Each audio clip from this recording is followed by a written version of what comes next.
What's up, good people? This is Kevin Orris, and today I'm going to be interviewing my dear brother here, Greg Czar. And I think you're going to find many of his perspectives and proclivities into consciousness, the mind, community building, and many other topics quite fascinating. Stoked to be here with you, Greg. Thanks, Kevin. Thanks for the invite. Yeah, man. I've gotten to know Greg through, well, I realize we have tons of mutual friends, but Greg is part of the Men's Academy and the Academy Mastermind we run with Christian Bell, which is how I met him and have started our dialogues. But Greg, for people who don't know you, I know you've been in the work for many, many years. Like, how would you characterize yourself? How would I characterize myself? I gotta look at maybe how other people would characterize me. Yeah, what would people say about Greg Czar? If someone was like, "Oh, you know Greg? What does he do?" Right? Well, if I am what I do, I'm a software engineer and I've done that for over 15 years. So I do systems architecture and software engineering, but I'm passionate about it. I'm passionate about solving problems, and that's why I do it because I get a space where I can just go crazy and build solutions to complex problems. But where my passion really is in the intersection, I guess, between that and, other real world problems. Um, Yeah, I mean, I think that's great. Like, we've spoken a lot about, obviously as a software engineer, dealing with systems, solving problems in code and in a very clear pipeline of like a business and its software, its applications, its network, etc. But when I hear you speak a lot, Greg, is about community. And I see you as very much a kind of radical communitarian in some of your views. And I'm curious for you to share more about that. Like, you've had a lot of experiences inside of community. And also, I think you have a pretty unique lens on how you look at culture and communities, both in the conscious and unconscious world these days. yeah, well, I mean, maybe a good question would be if vegetarians eat vegetables, what do communitarians eat? That's right. What do humanitarians eat? Okay, so that's something that people should be warned about. I have kind of a dark sense of humor, and that might come out from time to time. It's welcome here. Thanks. I've been accused of dad jokes as well. I had a girlfriend that was not a fan of that.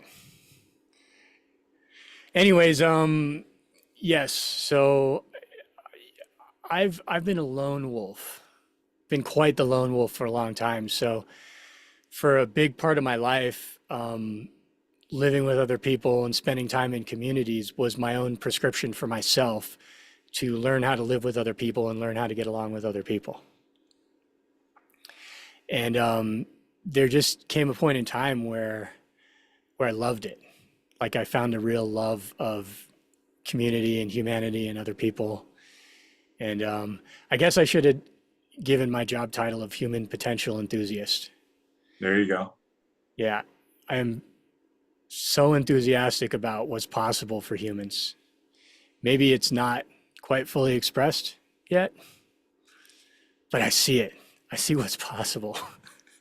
I'm a big fan of the possibilities. Um, Let me see here. I don't, Lone wolf, right? Like, I think a lot of men can relate to that experience, including myself, right? Where we lone wolf it, this kind of individualist, like the rugged individualism that built our world. And also, I think a lot of men in their career end up kind of lone wolfing it, which is certainly what I was doing until I discovered living in communities, visiting intentional communities, before I discovered men's work, the retreat kind of, ecosystem that is really based on what I see as like is resurrecting the village. It's the context in which we all evolved as humans. We evolved in hunter-gatherer bands and in villages. Then we moved into wall cities.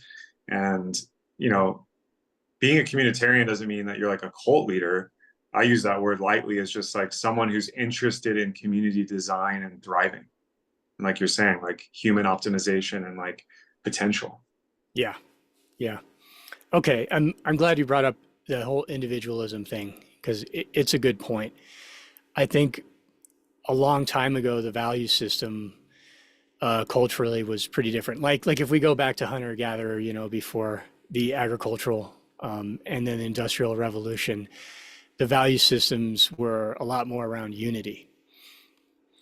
So Sure. you might say we'd be subverting our own personal desires, personal preferences, egos, etc., for the greater good of the collective. And I think in a way that's circling back around, but maybe not in the most healthy of ways. But I think that value system itself is really good. And the thing that gets me the most excited and what I've seen a lot of success with living in communities is how to find I don't even want to call it a balance, but how to find a resolution between what seems like two irreconcilable things, like living for the good of the group or the community, doing the right thing for the group, for the community, and then honoring your own individuality and individual preferences and expressions and whatever, you know? Mm, So I look back out to the rest of nature as kind of a model for this. And when I look at it, what I see is like lots and lots and lots of diversity. So I see, there's 1,000 types of birds and 1,000,000 types of insects. And, there's just that many types of human individuals too. But for some reason in nature, it works. By nature, I mean outside of human constructs. That's how I'm using it. Because what we're doing is natural too. yeah. But I think what's happened with us and why we can't seem to strike that balance between the two is I'd call it like individualism is different than egoism. Right. And I think individualism is being a part of a whole. You are an individual part of a whole. It's like Ken Wilber popularized the idea of holons, right? It's a part, Mm, but it's also a part of a whole. It's a whole in and of itself, but it's also a part of a bigger whole. And that's the truth. We are. But we're kind of going through our life experience with this delusion that we're not.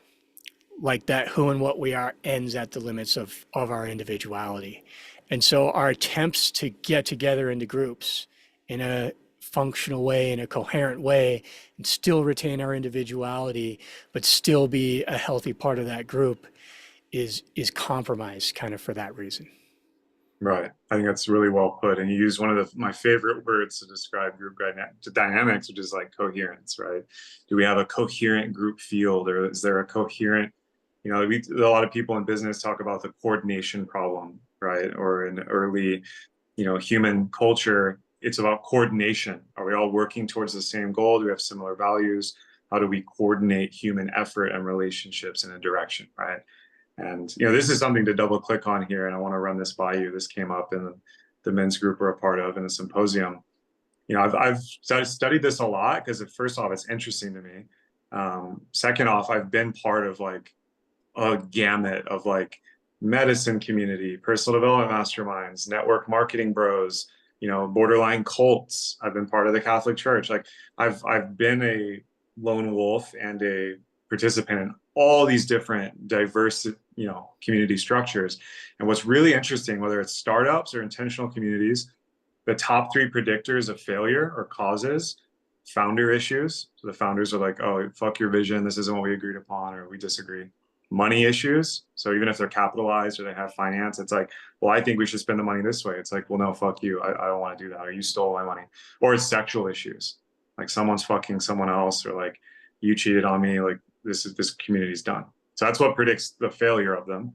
What Mm. predicts the success of them is shared spiritual practice of any kind, or shared musical practice, specifically playing instruments or singing together, which I think that's so fascinating that longitudinally, those are the predictors of success or failure. Success in this case just being that the community survives the test of time.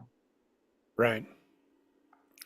Well, what do you think is the underlying reason? So those are predictors of success or failure. What do you think is the underlying mechanic or underlying reason that's, the difference between those two things? Yeah, I mean, it's a great question. I think it's what you pointed out. It's the lack of people to hold discomfort or the cognitive paradox, the dissonance of being a sovereign, powerful individual while also participating in the whole. And the gap is filled with ego, which, the three predictors for the failure, it's classic: sex, money, and power. The classic, like, foibles or traps or tripping points that we, as these animal divine beings with animal needs and desires to have power over or power with, to fuck, to fight, to make money and hoard it, butts up against the coordination problem of, like, we have a value and vision. All the communities, like in the intentional community world, and you could argue this for startups and corporations too, and steelman them and say they're trying to make the world a better place with whatever they're doing. Their intentions are good most of the time, and their vision of, like, human thriving, but they get snagged on those things because they can't recognize. Yeah. Yep. Um, that thing where we have an intention, like, gosh, I think maybe every major, I don't know what to call it, genocide or catastrophic thing has had underlying good intentions behind it, and it's just been a tragically poor implementation to the point where, like, what we're trying to get and our genuine efforts to do it, we produce the outcome that's diametrically opposite to that. I call it cardinal inversion because it's a change of direction, right? Like, you're talking about a group moving together in unison towards a shared goal, towards the same goal. And I think that's exactly it. That's the telos. That's sort of the telos of the group. But within that, every single individual has their own, you could say, agenda, has their own telos. And it's finding a way to make all of those to where you get what you want without trampling on anybody else getting what they want, or without compromising the group getting what it wants, right? But with that ego delusion, our ability to extend our sense of self and therefore our sense of care, what we give a shit about and who we think we are and what's important and what's not. We look at other people in the group and we say, well, that's not me, or that's not my problem. Or we look at the group as a whole and its goals and say, well, that's not my goal, right? This was going somewhere. Which that dynamic you just described sets up the opponency of game A or zero sum games. Because as soon as someone realizes, okay, I have an agenda, I'm on board with the group agenda, at least in language. But then as soon as they realize, wait, I can't fulfill my agenda if that person gets theirs or if the group gets it, then it's zero sum, right? Because it's like, well, then I need to use power, sex, money, manipulation, whatever, Yeah. to get mine. And that means someone else doesn't get theirs. And then as soon as the group field becomes aware of that, trust breaks down, which we haven't even addressed. Trust is the foundation for all those things going towards the shared goal. Is there's some layer of trust between the members of a group. Yeah. And as that gets broken, trust is it takes so long to build genuine trust, but it takes 1 second to shatter it, right? Yeah. Yeah. And I mean, I think we're maybe mostly we're starting from a place where we don't have high levels of trust to begin with, Right. because of cultural conditions and ancestral stuff and whatever. Like, we're not exactly starting from zero. We're starting with extremely broken trust, being born into systems that operate fundamentally on principles that are antithetical to that. Right. In other words, if I trust somebody, okay, I guess let me give an example from the co-living house where I was living in Portland during COVID, because I have some really good stories from that place. So I'll call it the Forge. That was the name of the house. So I got elected as the community coordinator when the founder left. So I'm sort of in a leadership position at that point. And this was before COVID had started. And I had some very different ideas about how community works, how things get done, what a healthy environment looks like, and what it doesn't. And so the part about trust, I'll give an example about that. I look at trying to get other people to do what we want them to do is a thing that I think can happen in one of two fundamental ways. And it's like a lever because you need someone else. They're external to you. They're not you. They're a separate part, and you need them to do something or get in line with something. What is the lever that you use to get that done? And there's two levers, choice levers and force levers. Choice levers is like informed consent. You inform them about everything they need to know, and you put your faith in the fact that they give a shit and they care about you and they care about the group as well as themselves, right? They're not going to do something that harms themselves for the sake of the group. But no one almost ever needs to be asked to do that ever. It's usually just our problem solving is kind of weak. With a force lever, we say, hey, if you do this, I'll give you a free hot dog, or if you don't do this, I'll punish you, or we manipulate the information and try to trick them into doing it. Anything that's trying to get them to do something kind of unconsensually against their will, right? Because we don't trust that they would do the right thing. We don't trust that they would do the right thing for the right reasons. Right. So that's kind of where trust is what you're calling trust, I'm calling good faith. Same thing. An environment, a community of good faith, where good faith and trust is the ground of being, doesn't mean that nobody's ever going to get burned. It doesn't mean that nobody's ever going to make a mistake or lie to each other. It means that we assume the best of each other and that we take it as true that everybody cares and that whatever they were doing, they had some good intention. Somebody harms you, that was a byproduct of something they were trying to do for themselves or for something else, right? They had a good intention underneath it. And so the kind of communication in an environment like that, it's like very inspired by NVC. NVC used to be called compassionate communication, and then he had like a rebrand, but you know, that's the gist of it, right? Like we make good faith assumptions about other people and then we test them. And then we make it so that it's okay to fuck up. And it's even okay to have a moment like a fuck you moment where we did something just to get back at someone or hurt them or whatever. You know, Right. the kind of environments that I like to try to build and cultivate are where there's no shame about that, because humanity is kind of in a stage where we're growing out of all of this childish stuff, but we're still very much in all the childish stuff. And what keeps us stuck in it is shame and having to save face and think that it's not okay to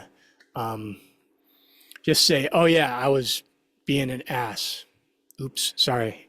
And then error correct, you know? Yeah. Yeah. I love what you brought up there with the levers, and it's very, apt for the time that you were in this community, right, during COVID, because the whole conversation around COVID and the restrictions and the jab and blah, blah, blah were very much those choice and force levers in full effect, right? It Hey, was if you, force levers in full effect. I didn't see a single choice lever operating at the policy level or whatever, right, but yeah.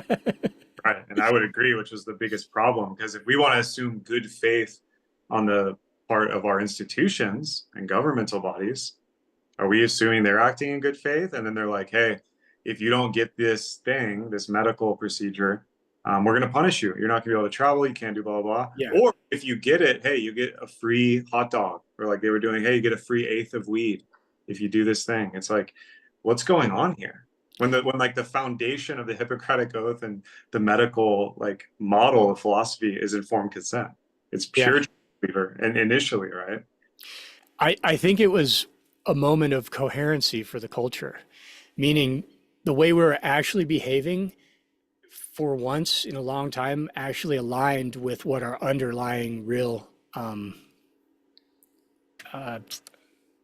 approach was, right? Like we project an illusion of good meritocratic values and choice and whatever, but when it comes down to it, when it actually matters, people showed up in a way that it's like, oh, that's not what you're really about.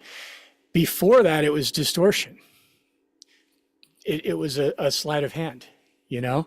So Mm, I loved it. I loved that aspect of COVID in the was that like, wow, they're actually showing their true colors. It's not a criticism. I'm just saying those true colors are force levers all the way. There is no trust or good faith.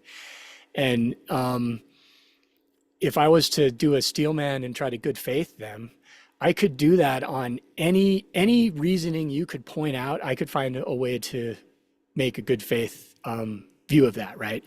Maybe they just think that most of the population are like psychological children and they need to be forced into doing things because they rely on all these externalized parental authority figures to get anything done. Otherwise, they would all be running around acting like egoic children. If that's why they were doing it, I agree with them. If they were doing it because they actually knew that things were harmful, but it was all for the money, then the good faith assumption on my part there would be that they weren't really after money. They were after what they thought money would get them, which was like safety or happiness or whatever. And they're existing in a kind of worldview where of extreme scarcity. And so that's all that they think they can do to get their own needs taken care of. And they don't think that a win-win is possible for everybody. And they think they need to take from everybody. But ultimately, they're just trying to get their needs met in a really dumbass way. And so that would be my good faith assumption about them. I'd focus on that, on the needs they're trying to get met. And if they were doing that to try to deliberately harm people and reduce population, then my good faith assumption about that would be like, well, there's something they cared about. Maybe it's just them and their families, and they don't think there's enough room on earth for everybody or whatever. But you see where it's going, right? It's possible to have a good faith perspective on anything, regardless of what it looks like on the surface. Totally. Which to me is such a amazing like thinking hygiene or even an emotional psychological like pressure release. Because if you can do that, even for like diabolical shit, we all have people in our lives that have hurt us or betrayed us or whatever. If you can really get into their mindset, and this is kind of like what Buddha was talking about and like some of the Eastern traditions, it's like they're completely innocent. And compassion arises when you see those underlying needs that are just being implemented in the most terrible ways. But what's underneath all of that, right? It's I wouldn't say innocent. You could say that, depends on how you define it, right? We could make that work. I would say they're completely ignorant. ignorant, probably a better word. Like Close enough. innocent is like, the argument that every human being, even the tyrants who like, Genghis Khan like killed like 10% of the world population in his conquests. Was he innocent or like really it's like a really wounded little boy who like thought he needed to conquer and spread XYZ and deep, deep, deep down.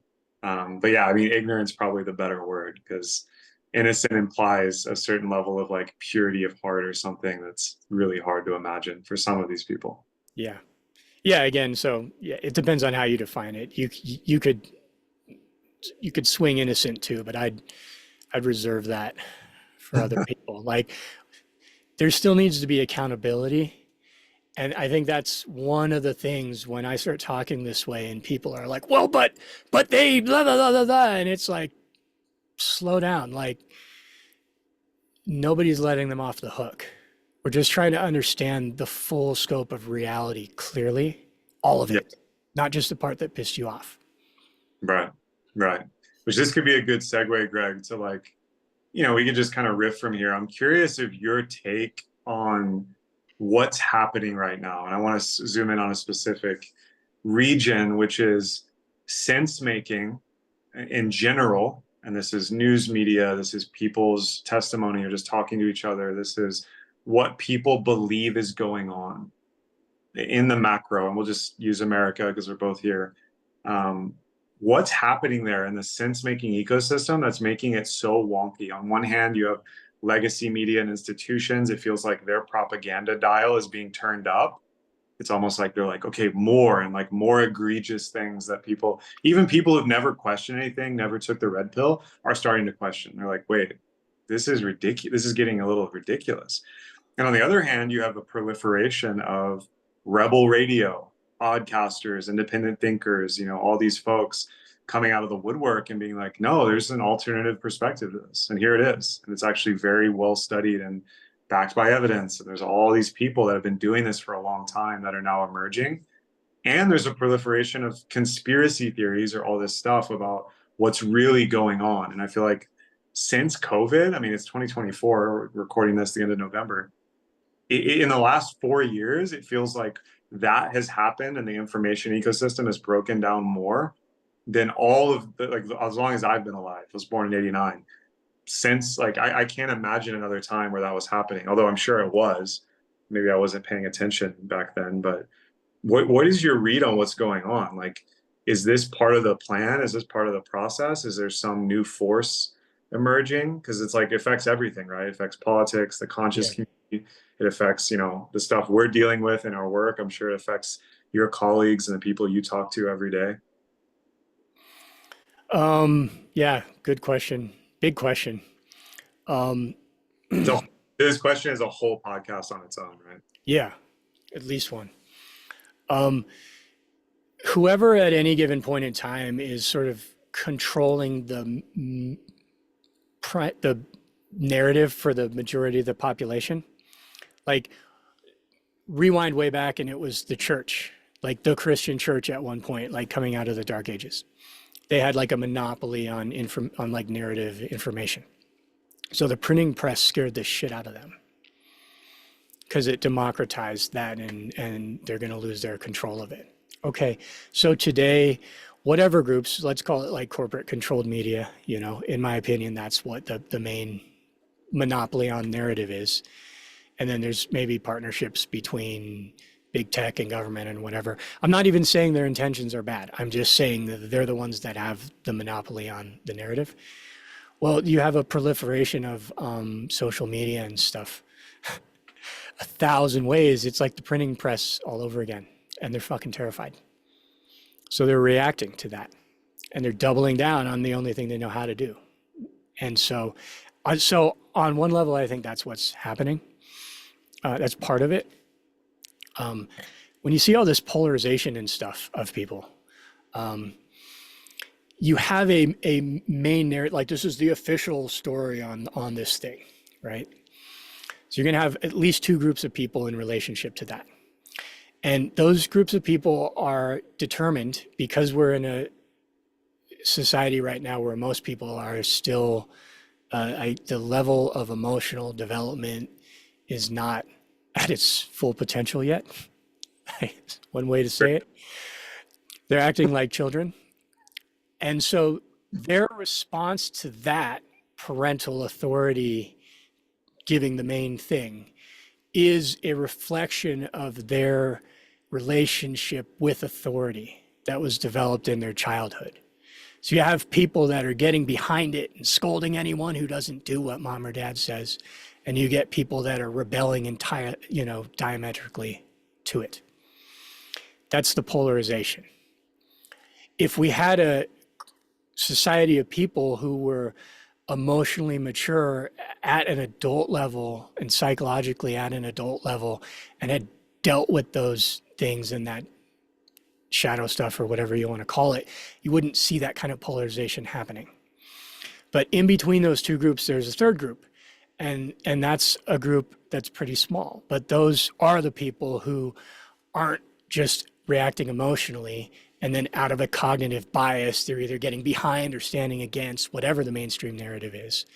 You have these people actually looking at it and saying, is this true? Is this not true? What's going on? And they're questioning it. And with those people, sometimes they get behind it. They decide it's true. And sometimes they get against it. But when they do, they're not part of one of those other two groups. So they tend to get like rejected from those other two groups, both. Whatever group thought they were one of them is going to feel betrayed because they're not on their side about it. But they weren't taking sides with mom or dad. Like they were just trying to figure out what the hell's going on. That's kind of how I break it up. Makes sense?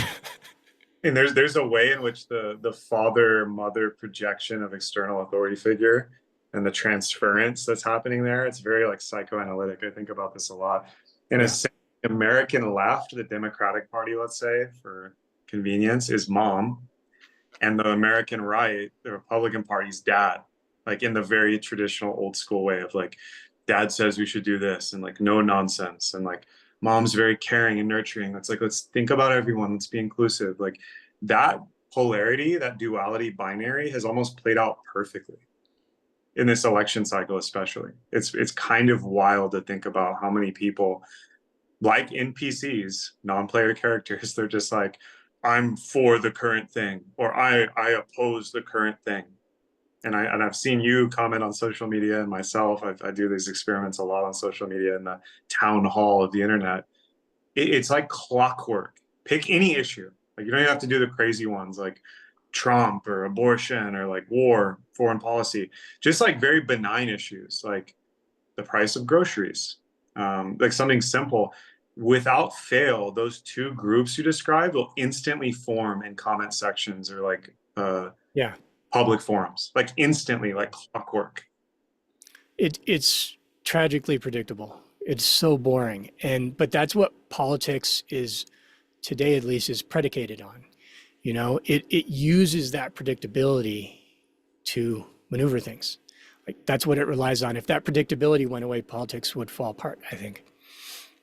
Yeah, I mean it's like a fuel for this sport team, like who wins, who loses, kind of Yeah. zero game. We're And seeing it because of all the media available today. We're seeing it reflected back to us. But I think it's always been going on as long as humans had egos.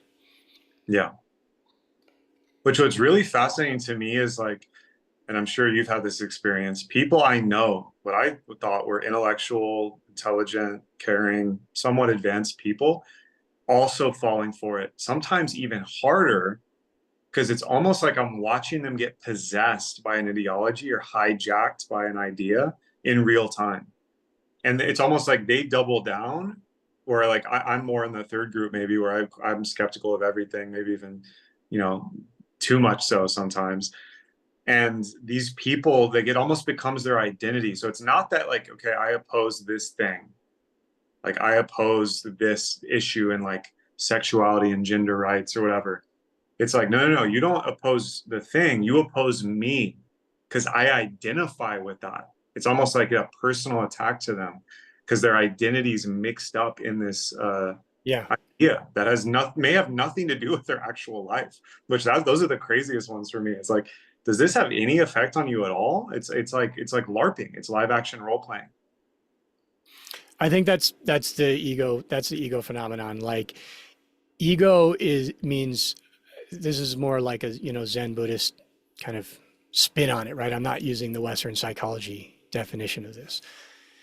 It's an identification with something less than the complete truth of what you are. And so sometimes it attaches to ideologies. Sometimes it attaches to defining yourself as not that, you know, whatever. But yeah, there's a thousand forms of it. It's It's it's boring. difficult to deal I'm with. so tired of it. Yeah, I mean, it's really difficult to deal with when someone's attached or identified strongly because it's almost like they can't actually hear you if you're using like logic or reason, or even if you're using like empathy at a high level.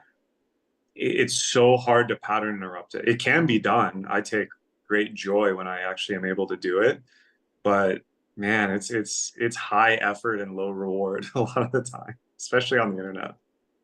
Yeah, it is high effort. It's like dealing with a child. Like a child that's misbehaving and outrageous, and you have to not only deal with diffusing that situation and sort of getting things back on track, but then you have to like, this is what we're not doing, help create the conditions for that child to grow up so they're not like that their whole life. I Yeah. think that's missing. It's a maturity conversation, and that's kind of where I want to take it. Like we can identify the problems and look at where we're at, but where would you like to see us go, Greg? Like, what do you honestly believe on a more practical level, even if it requires, pretty massive transformation in consciousness and people and society? Like, how do you see us moving forward? Are you like Are you a techno optimist where you think technology will play a big role and be like bettering our lives, which is a lot of the kind of, tech folks and transhumanist folks seem to be really bullish on? Or are you more interested in like grassroots community or smaller pods of coherence practicing what you're talking about, psychological maturation, um, acting in good faith? Like, well, how do you see this shifting? I think tech acceleration is a amplifier of whatever's going on. It's kind of like psychedelics. Um, what's his name? He called all psychedelics are like different flavors of non-specific amplifiers, meaning they're going to amplify whatever's going on inside of you already. So I think technology is kind of like that, which makes it a really stupid idea to keep accelerating it at this point in time. Because there's a lot going on that we do not want to amplify. Like we're banging each other with rocks. Okay, if we start banging each other with nukes, I'm not the first person who's talked about this, but uh, uh, I think it can only be grassroots, and here's why. When you take an acorn, what kind of tree does an acorn turn into? An acorn Nope. tree or an oak? Acorn Nope. turns into oak. If you take an acorn and you plant it in the ground, under the right conditions, it will turn into an oak tree. Like the blueprint is there. I'm not even saying it's like genetic. I'm saying that its destiny of what the form of its full potential in a healthy form could look like exists. And if we get the conditions right, it'll do itself.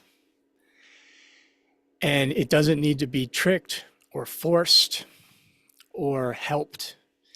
It needs us to be stewards of the conditions that it needs to grow. It's natural. I think humans are the exact same way. But I don't think we have a fucking clue what we're going to turn into. Because I don't Right. think we've ever seen it yet. Because all that we've seen so far is the equivalent of if you had to take in that acorn and put it in kind of like a box of sand and occasionally watered it and put some chemical fertilizers on it, and you got it to turn into this weird distorted bush. And it's like we think that that's what it is. So that we think this is what humans are, what we're seeing right now. It's not. I know it's not. I can't tell you how I know. I'm not saying I can't tell you because like it's a secret. It's like intuitive. I can't prove it, right? But I know it. I know it in my bones. I feel it. I believe it. And that's why I say I'm a human potential enthusiast. So the big question is like, what are the conditions that we need? And I think a great place to start is by looking at maybe what's worked in the past, what's worked for other places. Yeah, and start to model off that. We could also look at what we're doing now that's we think is not working. But yeah. Yeah, I love that. I mean, I'm with you there. I'm very optimistic about the future because the blueprint is there and it's immortal and it's strong. And like um, various people have talked about what this future human is, right? Like I think Richard Rudd, the Gene Keys guy, is like Homo luminous or like Homo optimus. There's always like ideas about like what the human being in the right conditions could flourish into. And you could look at like the prophets and the avatars that have come to Earth, right? Like you could talk about Yeshua or Siddhartha, like the Buddha, Christ, like these kind of characters that like started entire religions or movements and seem to exhibit higher levels of the blueprint. And but like at a societal level, what are the conditions that we're going to thrive? And for me, it is community. It's the village. It happens in the context of community because the what's the number one thing, like when we go into like the meaning crisis, which Daniel Schmachtenberger, John Vervaeke, all these characters I know you and I love, they talk about this a lot. What we have is a crisis in meaning where people feel somehow, even though we're more connected than ever through technology, more alienated, more fractured, There's more of this polarity-based duality, like warring tribe stuff happening in the information space. And then even at the like the basic level, if you're not like unless you're like Amish or living on a farm or in like a jungle community in Costa Rica or whatever, most people feel alienated in these suburban community, kind of like the baseline of community in the Western world. And they don't seem to be the conditions because it's not producing what you're talking about with this acorn. Yeah. Yep. Um, what you said about community, like, yeah, maybe we've seen a human or two, maybe we've seen a few individuals hit that potential, maybe, you know, why not? But I don't think we've ever seen our humanity as a whole, as a collective, as a super organism hit it. Just like you could have an acorn tree but that's not the same thing as a beautiful forest or a grove of oaks. Like, wow. They take care of each, like together they're able to reach a level that they couldn't individually. Yeah. So, I mean, of course, humans are like that too, right? And so, yeah, we need community. But what does health look like? Like our metrics and our understanding of health, I think, is extremely warped. So we have community and we've had it in the past. What is healthy community? I guess is the question I would pose there. And so what I would say about that is that, okay, if you pretty much take any polarity that exists today, take this sort of traditional political one. You've got these two sides, progressives and conservatives, and they're representative of like different value systems. One is like change, improvement, let's go. And the other one is like tradition, this work, don't be so fast to change it. Like let's focus and double down on what works. And it could be dangerous to change it, right? And there's wisdom in both. So which one's right? You know, and the way that we tend to think about things today is it's either this or this. And so I know I've heard people use like the Hegelian dialectic. I don't understand the way that's being used by people in terms of like manufacturing a false problem and then coming up with a solution to it. Because my understanding of a dialectic is that it's a three-part thing. It's not a problem solution thing. It's three parts. Well, that's kind of the dark use of the Hegelian dialectic in our common day, right? Where it's like, we'll create the war and we sell the bullets and bandages. We're like, in its purest form, like thesis, antithesis, synthesis is what you're describing. Where like both sides of that one you just used, progressives, conservatives, let's preserve tradition, look to the past, let's just move forward, let's progress and break the norms. That's classic thesis, antithesis. But what we have yet to see, like for example, in the political arena, is a synthesis that is satisfactory to both sides. Yeah. So what I'm saying though is that in any healthy system and anything we study in nature, if we look back at the whole evolution of it, at the whole progression of it, it was that process of contention between two things. And rather than one of those things wiping the other one out and eliminating it like it's the enemy, because yeah, they're threatening each other's, the existence of two things are competing with each other in a way that's threatening the homeostasis of the larger system that they're a part of. But the solution to that is never just to like annihilate one. It's not in nature. There's a third thing that's formed that's able to transcend and include. So it's cooperative rather than competitive, right? But that fundamental orientation, I know eros, the term eros has been like highly sexualized sometimes, but to me that just means life affirming. And that's the approach. If you take any conflict or any polarity between two things and you take an approach of how can we create a synthesis that transcends and includes both these things, it looks like, for me, it looks like problem solving in engineering or architecture. It's like, what are the needs of this one? What are the needs of this one? And the reason why they're fighting is because they're both prescribing solutions for their needs that trample the needs of the other, but that's only one possible prescription. The synthesis is a prescription that accommodates the needs of both in a way that's coherent, right? So that fundamental orientation of, rather than say with illness and disease, this thing came up in during COVID of germ theory versus terrain theory, which was a cool depiction of this, you know, Hmm. rather than trying to look at what's the thing we think is the problem, and let's say viruses, and fight the virus and kill the virus, and how can we make ourselves stronger? How can we make the host strong enough to where there's no vulnerabilities to be exploited? The reason why that's a dialectic is because we've then used that thing that was challenging the homeostasis of the system, challenging the stability of the system, as a antagonist to create change that strengthens the system. So that thing was a catalyst, and it was necessary to challenge the system to help the system grow. So I think the emphasis and the perspective always needs to be on growth. It needs to be like that. And there's probably a different way of doing that in medicine and in politics and in architecture and in engineering and in interpersonal relationships and sex. But you can take that Eros kind of approach to all those things. And if you don't, you have what we have now, which is whatever system we have, whatever community we have is going to be sick. And it's going to go into a Thanatos side. So Freud used Eros and Thanatos, and Eros was like expression of life force, and Thanatos is what happened. It's not the opposite. He called it a death drive, but it's what happens to any natural healthy organism when you suppress life force, which is that natural upward dialectic kind of growth process.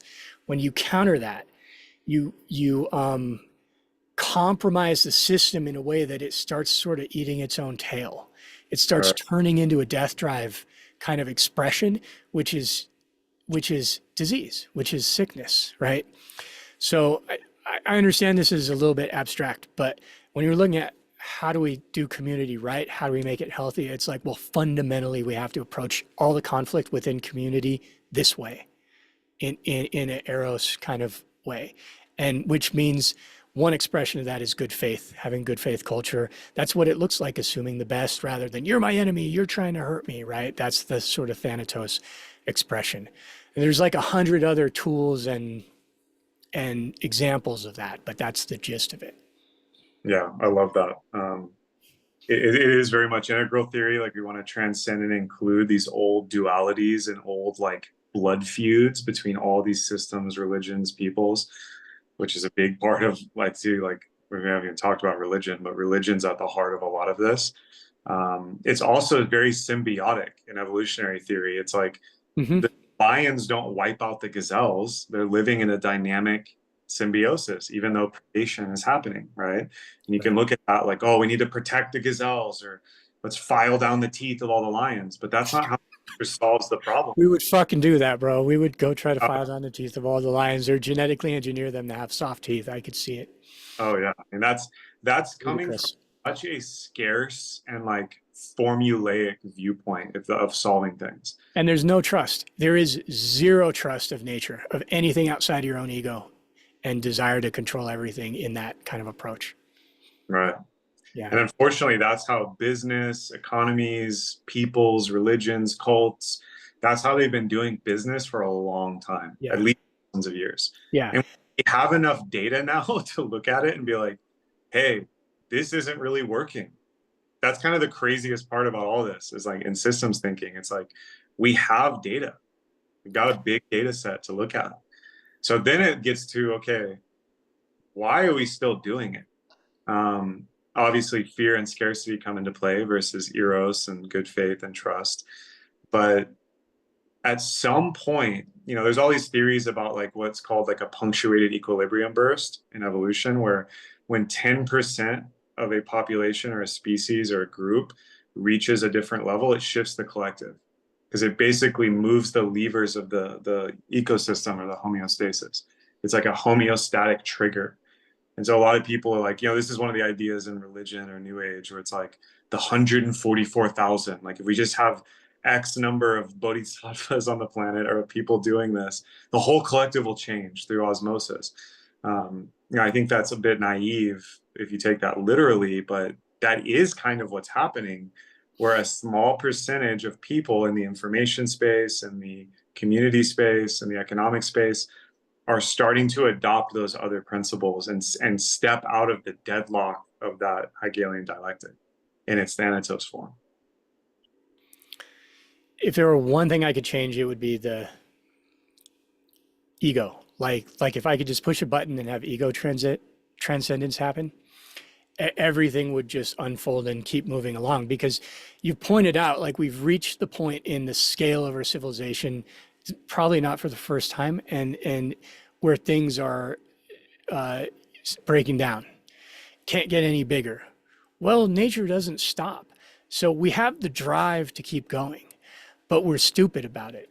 We don't see that the approach that we're taking is actually what's limiting us. This kind of command and control approach rather than sort of a decentralized, federated, we can get into like network, what was that called? The networks? That Yeah, like this kind of stuff. Like that kind of stuff is natural. It's natural to evolve from these centralized control systems out to that kind of stuff.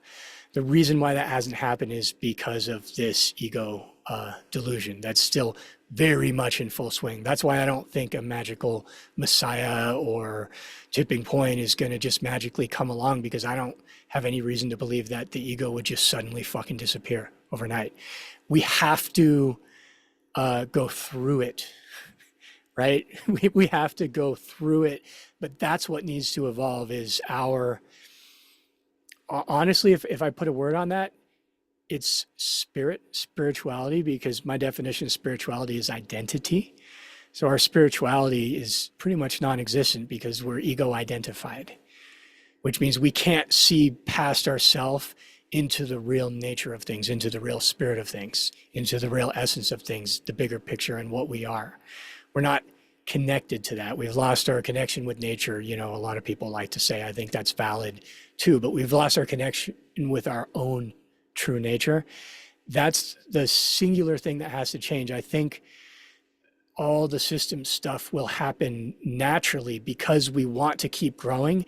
And the only way we can keep growing is to grow up. We have to get, you know, out of childhood and into adulthood, which means we walk away from mommy and daddy and centralized control systems and go out into the big world and start, right? It's like that fractal expands and repeats itself forever. We don't have to make that happen, but we do have to do something. I think the place to focus on is, honestly, this is why I've been into Zen and like so deeply into meditative practices and Zen and those type of investigations, is because the question that they always pursue is, who are you? And they're fucking serious about it. Like, it's like, who are you really? And that when you answer that, that's the ultimate spiritual quandary. Not intellectually answer it, but when you come to an embodied understanding of that, now you're over the line. Now you're back in that whole progression of eros and nature, and you're not stuck anymore. Until we do that in mass, I don't think we're going to go anywhere. We'll just continue to have, that would be an evolution. And until we do that, we're going to continue to have a revolution. Osho talked about this. Okay, I'm ripping him off a little bit. He called it rebellion and revolution, but he was like, revolution is the turning of a wheel. That's all we're doing, is we're changing out the people in power and the dominant ideology and whatever. And we don't really want to get better. We just want my way to be imposed on everybody rather than their way, because we think my way is better, but we don't want the whole system to grow and get better in a way that accommodates everybody. So it's like a wheel rolling forward. It's revolutions of a wheel. yeah, We need to I stop that love, shit. I think he nailed it with that because I mean Krishnamurti talked about it too, where it's like the crisis isn't like we don't have enough resources for everybody or they have nukes, so we need nukes. The crisis is the crisis in consciousness. It's that this aggrandizement of like, I want my things, or like you said, my view to you know, be over people. My buddy posted this hilarious meme where it's like, you know, all the people are like, oh, if you don't vote, like in the US election, like you have no room to talk. Like as if voting was the only way we change things, which is the way they described it as like, I'm going to cast a secret ballot to have the views and the the ideologies I think are right imposed on other people through the use of military and government force. Like that's what Nailed voting it. is at a basic level, right? You nailed People it. Yeah. are like, wait, what? It's like it's so obvious that that's not how we get anything done. Because if that's the way we got stuff done in terms of the evolution of consciousness, it would have progressed. So we've been doing this stuff for since Athens, at least, Yeah. democracy, doing it a long time. So you were asking about how to make these culture changes and what you just said there about voting, because it occurred to me like the world of business where it's like there's a very clear telos, there's a very clear objective of like we want to make more money. It's like, okay. But you realize that if you transition, like you're going to be limited in the amount of money you can make at some point. You're going to need to transition to these kind of systems. I want to have more power. You know, you could actually have more power by, you know, allowing things to transition into these other systems. The world could get bigger, the country could get bigger, the government could get bigger. It would just be done very differently.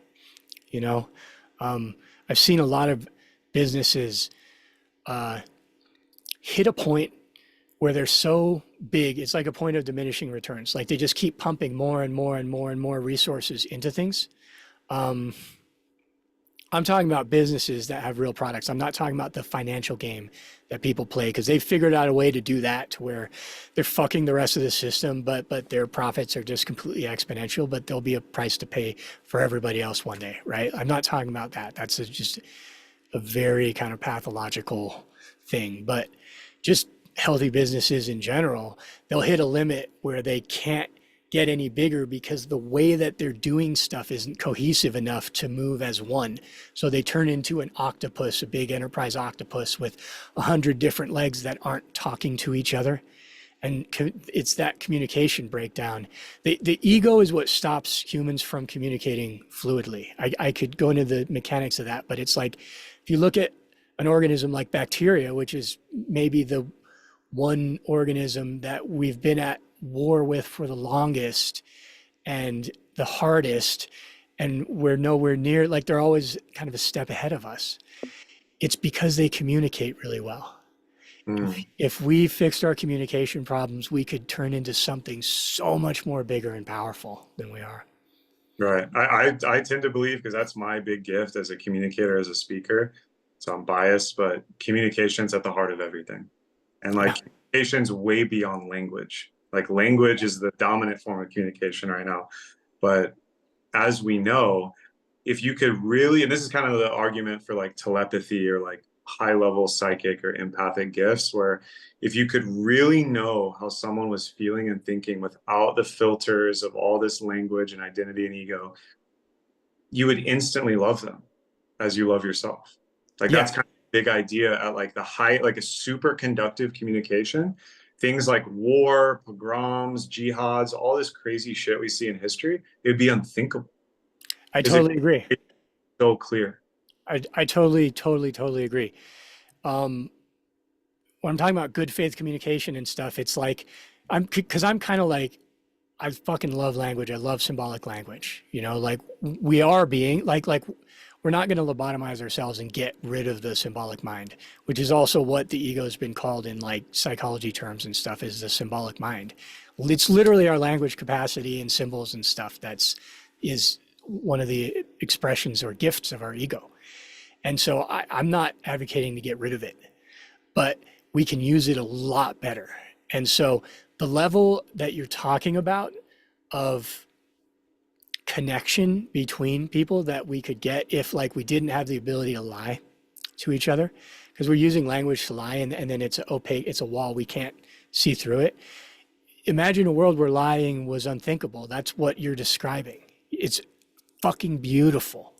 And I think that that is indeed what we're that's in the direction of what we're meant to become in the expression of full potential, but maybe not through telepathy. Maybe it's through mastery of the ego and language skillfully to be able to achieve that level of coherency as a superorganism and that level of love as a superorganism through elevating our language and elevating our ego to that Yeah. level.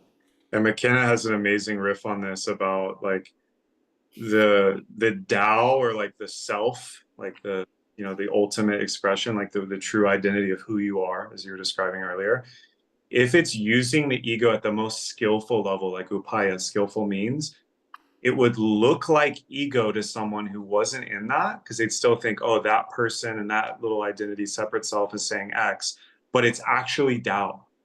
And anyone in that frequency could feel it. Like it's a felt thing. It's almost, it doesn't, it goes beyond the mind and the symbolic mind, right? Yes. And this is like the most power, like I think the one of the places most people experience this is in love, like with their lover or their partner. You go beyond the symbolic little language small mouth noise game, and you have an experience of that oneness, which only love can arise there. And it's not like a nice like Hallmark card kind of love. It's like an overwhelming felt experience, like psychedelics. We're just like Yeah. can be in it. Yeah. And we could end war tomorrow. We could end scarcity tomorrow if Yeah. world leaders could enter that state together and peoples could enter that state. That state of love, bliss that you're talking about is our natural fundamental state of being without the distortions of ego. That's what it already always is. So like, yeah, we don't have to engineer it. It's our Yeah. natural. That's the good news for like being optimistic about the future and the end of the world is we don't have to do anything. We have to remove veils. We don't have to Yeah. create something because it's the blueprint, it's the acorn. It's already there. And every person in every religion and like spirituality has said it in a different way. They're all pointing at the same thing. I think with technology on the scene, right? Like you talked about, like these accelerationists. I've been studying like accelerationism, which is like there's people that now believe that through technology we should accelerate everything to a breakneck pace to basically speed up the destruction of systems, institutions, legacy stuff to get to some kind of utopia. Now, unfortunately, a lot of these people are like transhumanist technologists. I don't think it's the utopia they think it is, but the acceleration's happening whether we want it to or not. At this point, it's like Yeah. Pandora's box is open. It's like no way to put it back in. Well, it's a difference between like, let's just go start a forest on fire and let's do like a controlled burn that's well planned and thought out. Like you could just do it completely destructively or not. That's like the Eros Thanatos thing too, you know? But yeah, man, burn We've it told all down. surface here, Greg, but this might be a good stopping point. I mean, we started at, community values and we've ended at, how to achieve like a dune level, like prescient love with everyone. For people that don't know you, Greg, like where can they find your stuff? What do you got going on? I've got Instagram and a Facebook and a YouTube channel and a website and a Substack where I write. So you could go to gregoryzar.com. That'll be spelled somewhere if we put this up right. And Yeah. you can go to that website and I'll link it. I have links, everything there. Awesome, brother. Well, I definitely want to encourage anyone to check out Greg and his work. And obviously, if you even liked the thread of this dialogue we just had, the dialectic dialogos we just went into, like if you're into this kind of stuff, like obviously you are if you're seeing this because you know Greg or myself, but this is the kind of stuff we want to see. So if you want to get involved, you know where to find us. And Greg, thank you, brother. This has been amazing. Thank you too.